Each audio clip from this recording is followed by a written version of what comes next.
or so, I think. That I doubt. He cleared his throat. You have quite an eye for painting. I shall leave you to your work. I'd love to see it when you're finished. Yes, my lord. He turned to leave, but looked over his shoulder. How old are you, Lily? 13, my lord. Be sure to come back in 5 or 6 years, he said, and walked lazily out of the alcove. 8 years later. Now we'll never catch up with Mummy and Papa.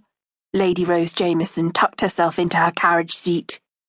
Why you had to go searching for some old painting is beyond me.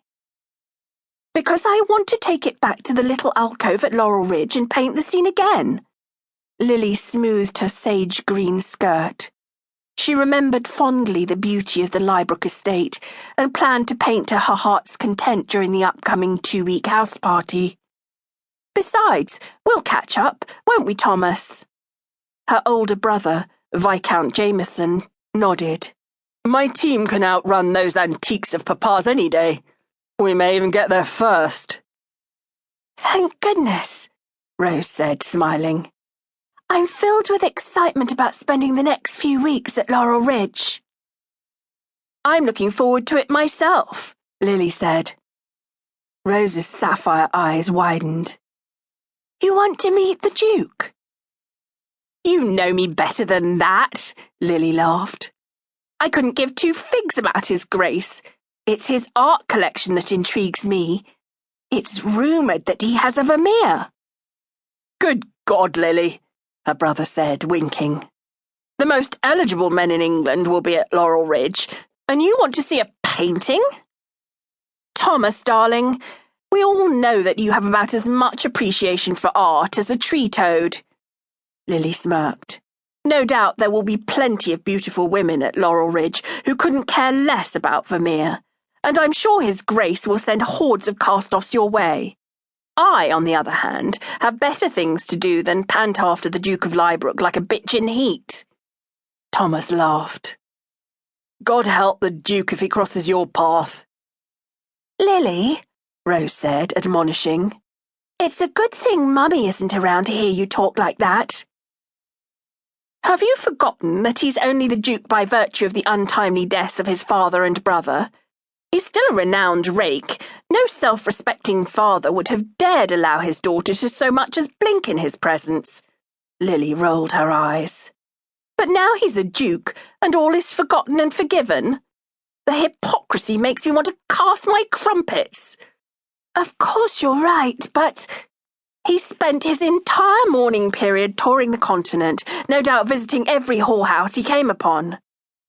I wish you wouldn't use such language. Brothel, then. House of ill repute. Is that better?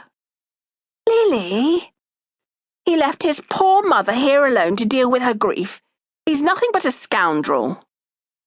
The Duchess was in good hands, Lily, Thomas said. I suppose so. She was no doubt better off with her spinster sister than with that son of hers. Lily inhaled and fidgeted with her dress. The Duke does have a beautiful estate, though. I intend to spend a great deal of time admiring the artwork, strolling in the vineyards, and painting and writing. Don't you want to take part in any of the festivities? Rose asked. Maybe some, but don't worry. Sophie and Alexandra will be there for you. We'll all spend time together.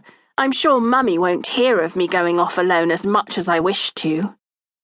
I'm quite thankful for that. I'm not. What I wouldn't give for 2 weeks of freedom before I'm thrust into that barbaric meat market of a ritual that London calls a season. Lily, Rose said, I'm not sure why Mummy and Papa made you wait until this year for your season. You could have started last year, and you would be happily married by now. Me? Happily married? Lily scoffed. Of course I had to wait for you. Mummy and Papa know that you'll attract the right type of suitor, and they're hoping that I can follow along on your tail. That's ridiculous, and you know it.